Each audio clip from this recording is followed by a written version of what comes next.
Hi, 8th graders. All right, today we are going to talk about the Pythagorean theorem a little bit more. And to get us started, I've got 3 separate strips of paper here. The first strip of paper is 8 centimeters long, the second strip 15 centimeters long, and the third one is 18 centimeters long. And so the question that I have, can I use these 3 strips of paper to make a right triangle? So we've talked about the Pythagorean theorem. We know that a squared plus b squared would equal c squared, but let me just move these things around and I'm going to try to make a right triangle with these 3 strips of paper. And it's kind of hard to do, but let me just try to line this up, corner to corner, and it looks something like this. But the million-dollar question is, how can I be certain that this corner up here is exactly 90 degrees? Is it exactly 90 degrees? What do we know about a 90-degree angle? Well, this is not the most perfect mathematical way to check, but I'm going to force that angle to be 90 degrees. Now, I know that 90 degrees is like a perfect little square corner. So I'm going to take this piece of tape and I'm going to flip this around. Not that it really matters, but the way that I'm going to force that to be 90 degrees, I'm going to use this little 3x5 card, and I know that the corner of a sheet of paper is always 90 degrees. It's a perfect square. So if I line that up here, I should be able to force this to be a 90-degree corner. Let me tape this side down just so it doesn't move. Okay, now let's actually check if this makes a right triangle. You'll notice it doesn't. There's 1 inch that's off. So we had 8 inches, 15 inches, but what did the third side have to be in order for this to be a right triangle? Well, I need to make my long strip a little bit shorter. So I'm going to cut off that last centimeter. Let's see, I'll do it off screen. Okay, I cut off the 18, it's gone now. And now this actually lines up almost perfectly. So why does it work that way? Why can't we always make a right triangle with any 3 sides? Well, today's notes are going to talk about that. Today's notes are going to be titled The Converse of the Pythagorean Theorem. So I'm just going to cover that up. Actually, oh no, that's now like on my table. That's okay. All right, so let's get today's notes out. And at the very top of your notes, you are going to title this Converse of the Pythagorean Theorem. Here's how we're going to write that. Converse of the Pythagorean theorem. So yesterday we talked about the Pythagorean theorem. So what the heck is a converse? Well, Converse is a brand of shoes, I'm sure many of you know, but that's not what I'm talking about here. Converse is going to be like the backwards version of the Pythagorean theorem. So yesterday, we said that right triangles always followed the formula a squared plus b squared equals c squared for its side lengths. So today, we're going to flip that around and we are going to say if, and I'm going to box off that if a squared plus b squared equals c squared, then it's a right triangle. Now you might be thinking, okay, isn't that exactly what we talked about yesterday? Actually, no. Yesterday we talked about the backwards version of this. Yesterday we said, hey, this is a right triangle. So a squared plus b squared equals c squared. So yesterday, if it was a right triangle, then a squared plus b squared equals c squared. Today, if the side lengths add up with that formula, then you know the triangle was right. So here's the sort of problems you're going to see along with this page of notes. You are going to be able to answer this question, are these right triangles? So I'm going to give you a couple examples, and your job is you're going to decide, are they right triangles? Okay, so here is example 1.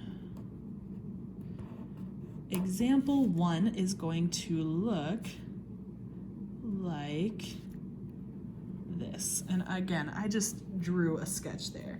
But the three sides I'm going to put on this triangle are 11, 12, and 15. Now notice, I did not put a right angle in that corner.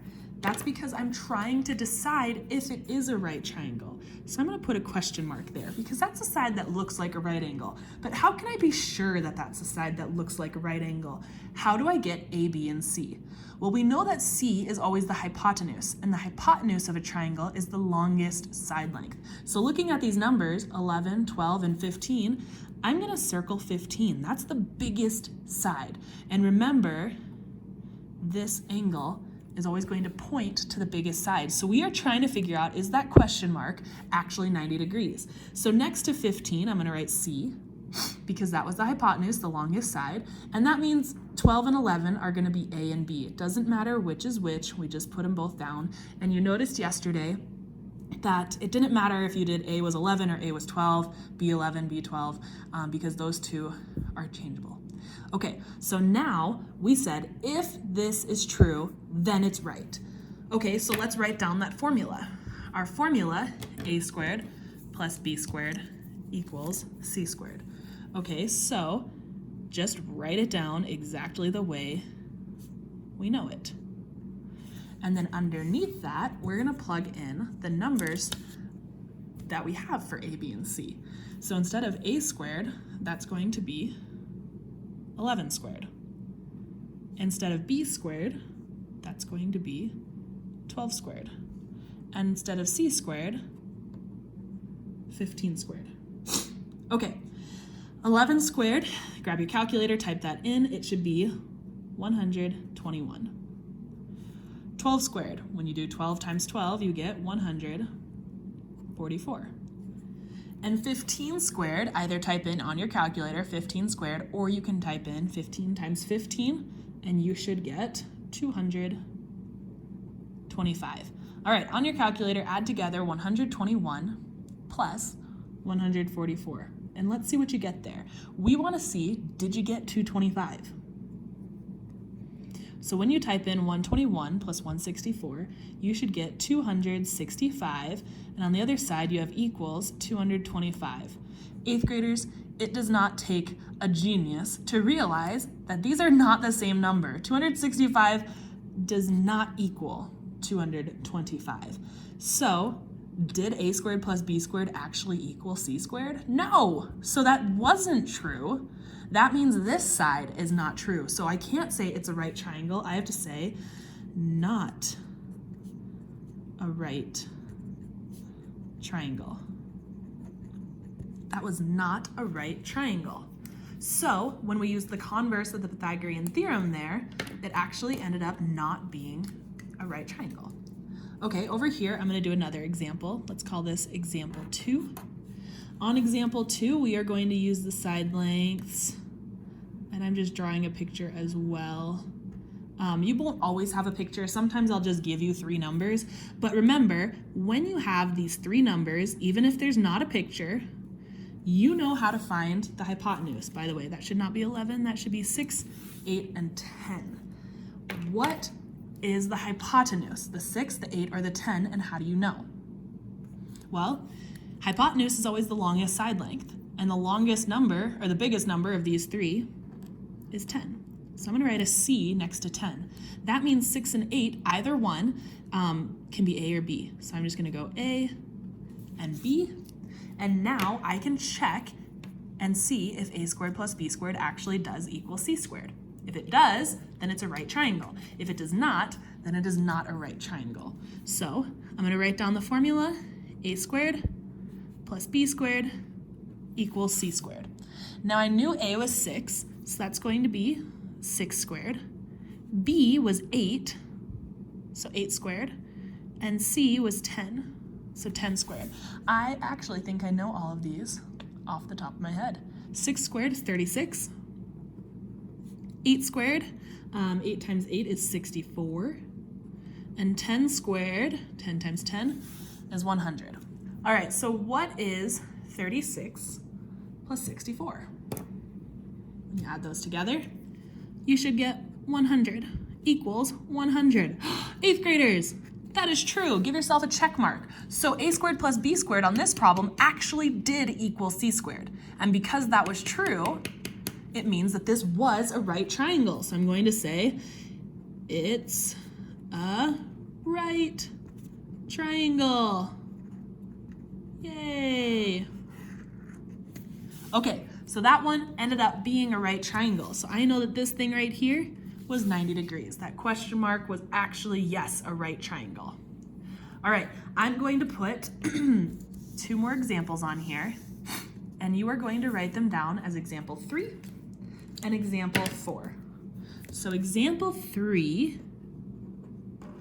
like I said, you won't always be given the picture. So I'm going to give you the numbers 15, 4, and 12. And for example 4, I'm going to give you the numbers 11.2, dun dun dun, a decimal, 18, and 21.2. Your job right now, you are going to press pause and you are going to work through example 3 on your own to decide if those 3 side lengths would make a right triangle. Then you're going to work through number 4 on your own and decide if those 3 side lengths make a right triangle. So push pause, we'll go over it in a second. All right, hopefully you tried examples 3 and 4 because now I'm going to go over them completely. I suggest that you fix any work on your paper if you did it wrong because these are your notes. These are supposed to help you on tonight's work. So the first thing I'm going to do for both of these problems is identify what side length would be C. Then I can say that the other 2 are A and B. Now I know C is the hypotenuse. That's going to be the longest side length. So out of 15, 4, and 12, I know that 15 is the largest. So that means 15 will be C. Then 4 and 12 are just going to be A and B. It does not matter which one's A and which one's B. You also could have said B and A. Those 2 are interchangeable because they are the ones that get added together. So now underneath this, I'm going to use the formula A squared plus B squared equals C squared. And since A was 4 squared, and B was 12, so plus 12 squared, and C was 15, so 15 squared, we can now calculate these. 4 squared is 16, 12 squared is 144, and 15 squared, 225. And when I add 16 plus 144, I get 160 equals 225. 8th graders, that's not true. 160 is not the same thing as 225. So this was not a true statement. That means A squared plus B squared didn't equal C squared, so it's not a right triangle. So I'm going to say not right. That's a T. It looks like a B. Let's fix that. So there we go. Oh, wow. Beautiful T. Okay, so that was not a right triangle because they were not equal. A squared plus B squared did not equal C squared. So now let's figure out of these 3 side lengths, which one would be the hypotenuse. So it's going to be 21.2 because that is the longest side length. And then I'm going to go A and B for the other 2 side lengths. And let's use our formula. A squared plus B squared equals C squared. All right, A squared was 11.2 squared plus 18 squared equals 21.2 squared.